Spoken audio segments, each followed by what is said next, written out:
우리가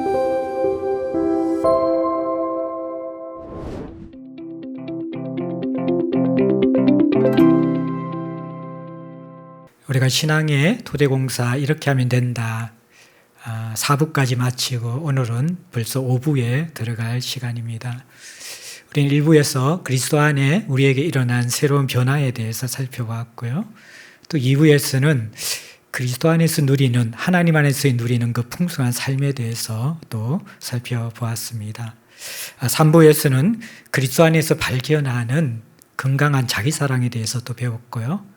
또 지난 4부에서는 그리스도의 다스림 안에 살아가는 건속 공동체에 대해서 배웠습니다. 구원받은 새로운 삶의 변화, 풍성한 하나님과의 관계, 건강한 자기사랑, 또 하나님께서 세상에 대안으로 주신 아름다운 건속 공동체를 그리스도의 다스림 안에서 이루어가는 것을 배웠습니다. 이제 우리가 신앙생활에 어떤 토대를 쌓아야 할까요?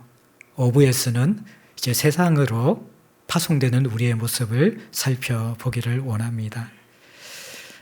우리의 삶의 대부분은 교회가 아니라 세상에서 보내고 있습니다. 여러분들 일주일의 시간을 한번 돌아볼 때에 교회에서 보내는 시간이 총 얼마나 될까요? 저희 교회는 그나마 다른 교회의 성도들보다는 교회에서 보내는 시간이 꽤 많은 그러한 분들이 있습니다. 그럼에도 불구하고 우리가 가만히 생각해 보면 일주일 동안 교회에서 보내는 시간 생각하면 아무리 많이 잡아도 10시간이 채 되지 않을 것입니다. 주일날 우리가 코로나 전에 영파에서 9시 예배에 참석하더라도 대부분 우리가 소고를 마치고 집에 돌아가는 시간이 오후 5시 정도 되면 마치게 되죠. 그래서 또 총 해봐야 우리가 주일날 또 일주일에 교회에서 보내는 시간이 10시간이 채 되지 않습니다. 그러면 대부분 일주일의 시간을 우리가 어디에서 보낼까요? 세상에서 보내고 있습니다. 가정, 또 직장, 우리의 삼투와 일터에서 우리의 시간을 보내고 있는 것이죠. 그런데 이러한 세상에서 우리가 어떻게 살 것인가, 이 부분이 정립되지 않으면요, 신앙생활은 매우 부분적이 됩니다. 그래서 어떤 사람이 이러한 아주 인상적인 말을 했습니다. 신앙생활은 교회에서 하는 것이 아니라 세상에서 하는 것이다. 이 말은 교회 생활이 중요하지 않다는 말이 아니라 우리는 교회 생활, 지난 우리가 4부에서 배웠던 그리스도 안에서의 건속 공동체를 통하여서 하나님 나라가 임한 모습들, 또 서로가 용서하고 용납하고 순종하고 섬기면서 정말 우리의 인격이 자라가고 관계가 자라가고 하나님 나라의 복음에 대해 더 풍성히 알게 되는 것들을 배웠죠. 그렇게 될 때 우리는 이 교회에서 영적으로 무장하고 채워진 우리의 충만한 삶을 세상에 흘려보내는 것. 그러니까 신앙생활은 교회에서 하는 것보다도 사실 교회에서 체험받고 교회에서 하나님 나라를 맛본 다음에 세상에서 하는 것이다. 이렇게 생각할 수 있는 것이죠. 그래서 우리는 그동안 너무 모이는 교회에만 집착했습니다. 그러나 또 교회는 흩어지는 교회도 있다는 것을 우리는 항상 기억해야 되는 것이죠. 우리는 함께 모여야만 합니다. 서로 돌아보아 사랑과 선행을 격려해야만 합니다. 하지만 궁극적으로 하나님은 성도 한 사람 한 사람이 교회가 되어서 세상에 파송되어서 흩어지는 교회로 세상에서 살아가기를 원하시는 것입니다. 그래서 우리는 이 5부를 통하여서 세상 속의 그리스도인의 삶에 대해서 고찰해 보고자 합니다. 신앙생활 열심히 하는 사람들도 세상에서 어떻게 살 것인가에 대해서는 굉장히 희미하게 또 제대로 인식하지 못하는 경우가 많이 있습니다. 오늘은 특별히 세상 속의 그리스도인의 삶에 대해서 2가지를 여러분과 함께 나누고자 해요. 하나님 나라 시민의 신분과 삶, 우리의 정체성, 그 정체성에서 삶이 나오기 때문에 세상 속에 있는 성도의 신분이 무엇인가를 먼저 살펴보고요. 그 신분에 합당한, 하나님 나라 시민의 신분에 합당한 우리의 사명이 무엇인가를 오늘은 이 2가지 주제를 가지고 크게 생각해 보기를 원합니다. 먼저 하나님 나라의 시민의 신분과 삶에 대해서 여러분과 함께 나누기 원합니다. 자, 세상 속에서 삶을 이해하기 위해서는 먼저 세상의 의미를 좀 알아야 되겠죠. 성경에서 말하는 세상은 제가 몇 번 여러분들에게 말씀드린 것처럼 대략 같은 한글로는 세상이라는 단어지만 원어로는 세 가지의 다른 의미를 가지고 있습니다. 첫 번째는 히브리서 11장 3절에 나오는 믿음으로 모든 세계가 하나님의 말씀으로 지어준 줄을 우리가 아나니, 여기에서 하나님의 말씀으로 지어준 세상, 창조된, 하나님이 창조한 세상, 이것이 또 성경에서 사용하는 세상의 첫 번째 의미고요. 두 번째는요, 요한일서 2장 15절 16절에 나옵니다. 이 세상이나 세상에 있는 것들을 사랑하지 말라. 누구든지 세상을 사랑하면 아버지의 사랑이 그 안에 있지 아니하니 이는 세상에 있는 모든 것이 육신의 정욕과 안목의 정욕과 이생의 자랑이니 다 아버지께로부터 온 것이 아니야 세상으로부터 온 것이니라. 여기에서 이야기하는 사랑하지 않아야 될 아버지께로 온 것이 아닌 세상, 타락한 세상, 이것이 두 번째 성경에서 이야기하는 세상의 의미입니다. 세 번째 세상의 의미는 요한복음 3장 16절, 우리가 잘 아는 구절이죠. 하나님이 세상을 이처럼 사랑하사 독생자를 주셨으니, 여기에서 하나님의 독생자를 줄 만큼 사랑한 세상, 이것은 바로 세상 속에 있는 사람들입니다. 그래서 성경에서는 크게 세 가지 의미의 세상이 사용됩니다. 똑같은 단어인데, 창조된 세상, 타락한 세상, 하나님이 사랑하시는 구원의 대상인 세상 사람들. 여기에 대해서 우리는 창조된 세상은 잘 개발하고 보존하고 다스리는 청지기의 사명을 감당해야 되고, 타락한 세상은 절대 물들지 않고 대적하고 사랑하지 말아야 되고, 세상 속에 있는 사람들은 복음을 전하며 섬기며 사랑하며 구원으로 인도해야 되는 그러한 역할을 감당해야만 하는 것입니다. 그래서 이러한 세상 속에서 살아가는 우리는 세 가지의 큰 다른 모습으로 대부분 살아가죠.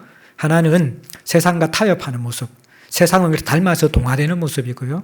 또 하나는 세상이 두렵고 힘들어서 분리되는 모습, 세상으로부터 뛰쳐나가는 모습. 그리고 세 번째는 세상 속에서 살지만 세상을 닮지 않는 구별된 모습, 타협과 분리와 구별이라는 세 가지의 모습으로 세상 속에서 살고 있습니다. 제가 이 세상 속의 삶에 대해서 설교할 때는 사실 궁극적으로는 구별된 삶을 살아야 하지만 우리의 영성과 세상의 악함에 의해 가지고 때로는 분리 모델이 오를 수도 있고, 때로는 우리가 속한 사회가 복음의 가치대로 통치될 때에는 함께 동화되는 것이 오를 수도 있습니다. 하지만 큰 맥락에서 볼 때 우리가 세상 속에서 삶의 모습은 구별된 삶을 사는 것입니다. 자, 이렇게 세상에서 바른 삶을 살고 분별하기 위해서 우리가 알아야 될 것, 이 세상의 여러 가지 의미와 세상 속에서의 다양한 삶의 모습들을 우리가 살펴봤는데, 이러한 삶 가운데 건강한 삶을 살기 위해서 첫 번째 우리가 성경을 통해서 깨달아야 될 것은 우리의 신분입니다. 그리스도인의 정체성입니다. 에베소서 2장 19절에 보면 우리의 신분을 이렇게 설명하고 있습니다. 그러므로 이제부터 너희는 외인도 아니요 나그네도 아니요 오직 성도들과 동일한 시민이요 하나님의 권속이라. 사부에서 그리스도의 다스림 아래서 살아가는 우리들의 정체성을 사부에서는 권속 중심으로 살펴봤어요. 가족 중심으로 살펴봤어요. 근데 또 하나 여기에 권속보다 앞에 나오는 우리의 신분이 있습니다. 무엇입니까? 시민이라는 것이죠. 시민. 자, 여러분들, 시민 또는 국민이라는 것은 그가 속한 도시나 국가의 다스림을 받는 사람입니다. 또 다스림을 받으면서 권리를 주장하기도 하고 또 이 보호를 잊기도 하는 것이 시민이라는 것이죠. 시민이 되고 국민이 되면 그 시나 그 나라의 가치관, 규율, 또 법체계에 대해서, 생활 방식에 대해서 따라야 되고 이행해야 되는 것이 마땅한 것이죠. 그러면 도시와 국가는 그 법을 준수하고 의무를 시행하는 시민이나 국민에게 마땅하게 보호하고 그들의 삶을 돕는 그런 역할을 할 필요가 있는 것이죠. 이것이 시민이 되었다라는 의미입니다. 마찬가지로 우리는 하나님 나라의 시민이 되었다는 것이죠. 이 베드로전서 2장에서 우리가 시민이라는 것은 세상의 시민이 아니라 하나님 나라라는 그 하나님의 통치가 있는 곳에 시민이 되었다라는 의미입니다. 하나님 나라의 시민은 어떻습니까? 그러면 똑같습니다.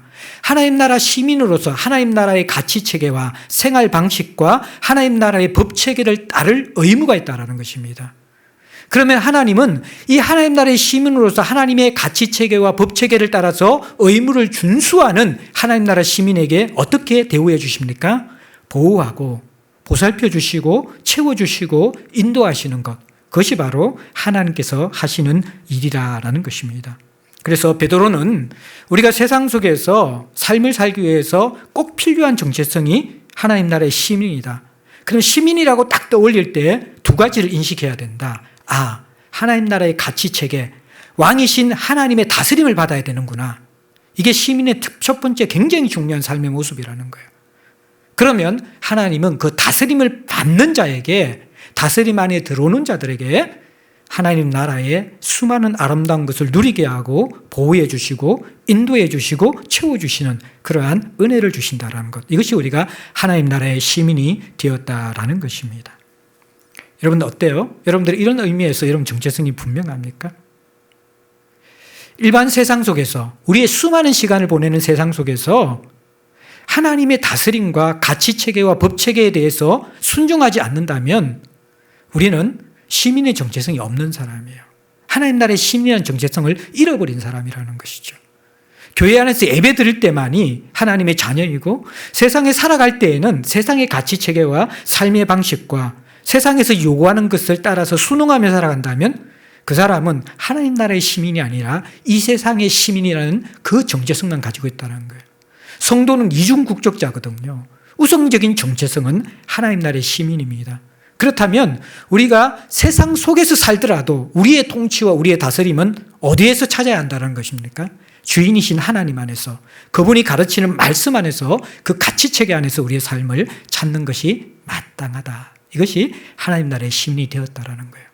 그 삶의 다스림을 받을 때만이 우리는 일상에서, 세상살이에서 하나님의 은택과 보호하심과 날마다 공급하시는 그분의 풍성한 은혜들을 덧입게 된다라는 것이죠.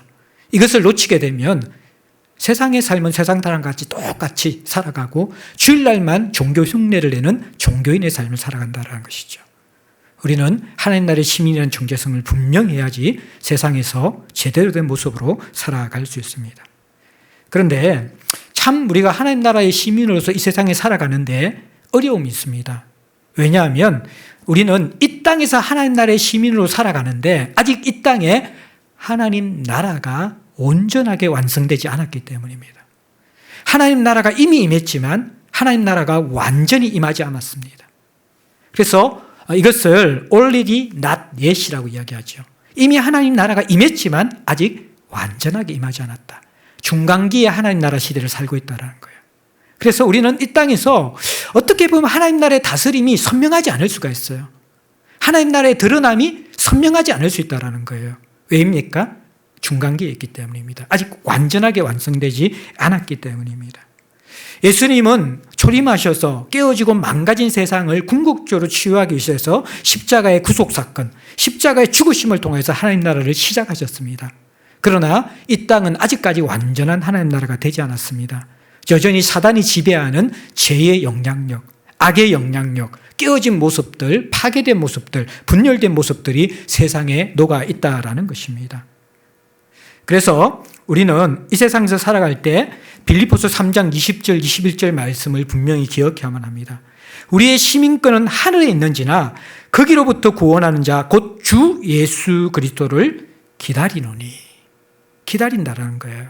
완전하게 임하지 않았기 때문에 하나님 나라에 임한 부분적인 그 하나님 나라의 임함을 바라보면서 하나님 나라를 살아가려고 몸부림치지만 아직까지 완전하게 임하지 않았기 때문에 그 하나님 나라의 다스림을 우리가 온전하게 누릴 수 없을 수도 있다는 거예요. 그러나 그 중간기 속에서도 희망을 잃지 않고 우리의 정체성을 가지고 지속적으로 임하고 있는 하나님 나라를 기다리면서 지속적으로 하나님 나라의 가치관에 맞게 살아가려고 몸부림치는 모습, 이것이 어떻게 보면 참 힘든 삶이지만 또 가독이 중간기 속에 우리가 살도록 부르신 하나님의 모습이라는 거예요. 그래서 이 임의와 아니 사이에 우리는 체류자입니다. 본향은 하나님 나라인데 이 세상에 잠시 유행하는 거라는 거예요. 코로나 시기에 해외여행이 많이 멈춰졌죠. 이제 곧 풀리게 될 거고, 유럽 같은 경우에는 이제 격리 같은 것도 다 없어졌고, 우리나라도 곧 이제 이게 없어질 것 같아요. 그럼 우리가 이제 해외여행을 갈 때에 어떻습니까? 그 해외가 우리가 영원히 살 것이 아니죠. 우리의 국적은 대한민국인데 잠시 그 나라에 여행할 때 필요한 게 비자죠. 그 나라의 임시 국적을 얻어서 그 나라를 통행할 수 있고 여행할 수 있는 것을 누리는 것, 그러한 체류자라는 것입니다. 그래서 우리가 이 세상에 대한 신분을 그렇게 생각해야 돼요. 세상은 우리가 영원한 본향의 하나님 나라가 있는데 잠시 이 땅 가운데 거류하는, 체류하는 이중국적자로서 잠시 지나가는 곳에서의 신분이다. 이 세상의 신분이다. 이러한 정체성을 분명히 가져야만 하는 것입니다. 그래서 이 중간기 시대에 체류자로서 이중국적자로서 세상을 어떻게 살아가야 되는가? 가장 중요한 임의와 아니 사이에 우리의 삶의 특징을 디모데후서 2장 12절이 분명하게 이야기하고 있습니다. 이 땅에서 사는 하나님 나라의 시민의 삶은 디모데후서 2장 12절에 보면 참고 견디는 것입니다. 2장 12절에 이렇게 이야기합니다. 참으면 또한 함께 왕노로 달 것이요 우리가 주를 부인하면 주도 우리를 부인하실 것이라. 참아야 해요. 왜 참아야 그러면요, 중간기의 이 세상에서 삶은요 다른 국적을 가진 우리를 미워하게 되어 있습니다. 미워하게 되어 있어요. 요한복음 5장 19절에 너희가 세상에 속하였으면 세상이 자기의 것을 사랑할 것이나 너희는 세상에 속한 자가 아니요 도리어 내가 너희를 세상에서 택하였기 때문에 세상이 너희를 미워하느니라. 우리의 소속이 달라요. 하나님이 우리를 세상에서 뽑아서 택하셨다라는 거예요. 세상은 하나님의 사랑을 받고 다른 삶을 살고 있는 우리에 대해서 호의적이지 않다라는 거예요. 미워한다라는 거예요. 우리는 세상 사람들과 다른 삶을 살기 때문에만 미움받는 것이 아니라 사실은 선행을 행하도 세상은 우리를 미워할 수밖에 없습니다. 이것이 성경이 진단하는 세상 속에서의 그리스도인의 삶입니다. 우리가 선행을 해도 사람들에게 오해를 당합니다. 또 무시를 받기도 합니다. 선을 베푸는데 선을 베푼 만큼 돌아오지 않는 경우가 부지기수죠.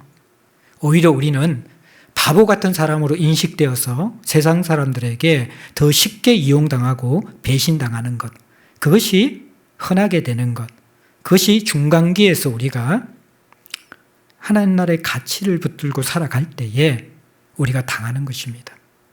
오리를 가자고 하는 사람에게 심리를 동행해 주는 것이 우리를 향한 성경의 삶의 가치잖아요. 예. 오른밤을 치는 자에게 왼밤도 맞도록 돌려대는 것. 이것이 성경이 가르치는 우리의 삶의 가치입니다. 우리에게 선대하는 자뿐만 아니라 원수까지도 사랑하라는 것. 70분의 7분까지 용서하라는 것. 우리가 그 삶을 실제로 선택하고 살아갈 때 사람들은 야, 정말 사람이 착하구나. 너무 사람이 멋지구나. 이렇게 대하는 것이 아니라 저 사람 바보 아니야? 왜 저렇게 어리석게 살지? 우리의 하나님 나라의 가치관에 합당한 삶을 살아가는 모습을 이상하게 보지만 그 부분에 대해서 호의적이지 않을 수 있다라는 거예요. 오히려 우리를 더 이용하고 배반하고 바보 취급하는 것. 그것이 우리가 이 땅을 살아가는 세상에서 취급당하는 모습이라는 것이죠. 그래서 여러분들 중간기에 살고 있는 우리들은 어쩔 수 없이 영적 전쟁 가운데 있습니다. 하나님 나라의 가치관을 가지고 살아가는 우리들은 세상의 가치관과 충돌할 수밖에 없는 것이죠. 두 세계관이 충돌하는 가운데 우리는 날마다의 인생을 살아갑니다. 그래서 C.S. 루이스가 제가 자주 인용하지만 우리가 살고 있는 이 땅은 단 한 평의 땅도 단 1초의 시간도 영적인 중립지대가 없다라고 이야기했죠. 끊임없이 우리는 세상의 가치관과 싸우고 충돌하는 전쟁 속에 살고 있다는 것입니다. 그래서 이 중간기를 사는 우리들은 굉장히 힘이 듭니다. 고달픕니다. 완전하게 하나님 나라가 임하여서 세상 나라를 이긴 것이 아니기 때문에 살아가는 동안 우리가 이러한 하나님 나라의 가치관을 가지고 살아가더라도 우리의 삶은 계속 실패하고 패배하고 무너지는 것 같고 세상을 따르는 삶은 성성장구하고 이기고 잘 되는 것 같은 착각을 일으키는 것이 중간기의 세상 속에서의 우리의 삶이라는 것입니다. 이때 우리가 어떻게 살아가야 합니까? 여러분은 어떻게 삽니까? 처음에 믿음으로 조금 발버둥 치며 살다가 이제 세상에 나가서 직장생활 시작하고 수많은 그런 세상의 요구들 또 세상에서의 필요한 그런 물질의 필요들 신분 상승의 필요들 이러한 것들을 우리가 직면하게 되어지면서 나도 모르는 사이에 희미하게 세상을 닮아갑니다. 타협하게 됩니다. 세상과 동화되어져 버리는 사람들이 대부분이죠. 우리가 이 세상 자체가 힘들잖아요. 근데 세상에 닮은 사람, 동화된 사람은 이것은 세상을 참고 견디는 사람이 아니라 세상을 닮은 사람입니다. 가치관의 충돌이 없기 때문에 그는 별로 어려움을 당하지 않을 수 있습니다. 세상과 분리된 사람이 될 수 있습니다. 세상이 두렵지요. 그러니까 세상에 나가지 않습니다. 세상에 속으로 들어가서 그 속에서 사람들과 부딪히고 그 속에서 일을 하는 것을 두려워하는 그러한 신앙인들도 있습니다. 분리된 사람들이죠. 이 사람들 역시 세상의 세계관과 충돌하지 않습니다. 동화되거나 타협하거나 이 두 사람 다가 전쟁하지 않는 사람들입니다. 그래서 참고 영적인 진정한 의미에서 참고 견디는 삶이 이들에게는 없습니다. 참고 견디는 사람은 세상과 구별된 삶을 추구하는 사람입니다. 세상과 다른 가치관을 선택했기 때문에 물과 기름과 같은 세상, 연어가 물을 거슬러 올라가는 그 삶을 선택했기 때문에 참고 견디는 삶, 버거운 삶을 살아가는 사람들입니다. 사랑하는 성도 여러분들, 이중국적자의 신분으로 산다는 것은 참 어렵고 힘든 삶입니다. 그런데 잠시 지나가는 체류자의 삶에서 우리의 신분을 잃어버리고 타협해 버린다든지 분리되어 버릴 때에 우리는 세상 속에서 하나님 나라의 시민으로서의 실제적인 삶을 놓쳐버리게 됩니다. 세상을 변혁하기 전에요, 세상 속에서의 삶의 첫 번째 모습이 뭔지 아십니까? 참고 견디는 것부터 시작돼야 돼요. 실제로 이 참고 견디는 삶이 없으면서 입으로만 변혁을 외치는 사람들이 있습니다. 이것은 신앙의 첫걸음을 잘못했던 것입니다. 신앙은 세상 속에서 믿음으로 오래 참는 것으로 시작됩니다. 이 참고 견디는 삶의 역설이 뭔지 아십니까? 참고 견딜 때 우리의 영성이 깊어지고 예수를 닮아갑니다. 인내가 우리의 인격을 만듭니다. 참고 견딜 때에 정말 하나님 나라의 소망이 뜨거워지고 깊어진다는 것이죠. 참고 견디는 삶을 중단한 사람들은 결코 그리스도를 닮아가는 삶이 있을 수가 없습니다. 참고 견디는 삶이 희미해진 사람들은 하나님 나라에 대한 소망이 뜨거워질 수 없다는 것이죠. 디모데후서에서 바울이 디모데에게 목회할 때에 반드시 기억해야 될 것이 뭐냐 그러면 우리가 이 세상 속에서 참고 견디는 삶이 가장 우선적인 성도의 삶이라는 것을 가르쳐 주는 것입니다. 여러분들은 이 세상 속에서 그리스도의 첫 삶이 참고 견딘다는 것들, 이것을 꼭 기억하시기 바랍니다. 굉장히 수동적이고 굉장히 어리석고 굉장히 뭔가 대안이 아닌 것 같은 삶의 모습인데 여기에 성경의 역설이 있습니다. 십자가는 참고 견딤의 절정에 있는 것입니다. 하나님의 구원의 방식은 참고 견딤의 절정에 있는 것입니다. 그래서 우리도 십자가 안에 깊어지는 삶과 구원을 이루고 하는 세상 속에서의 삶 가운데 반드시 필요한 것이 참고 견디는 삶입니다.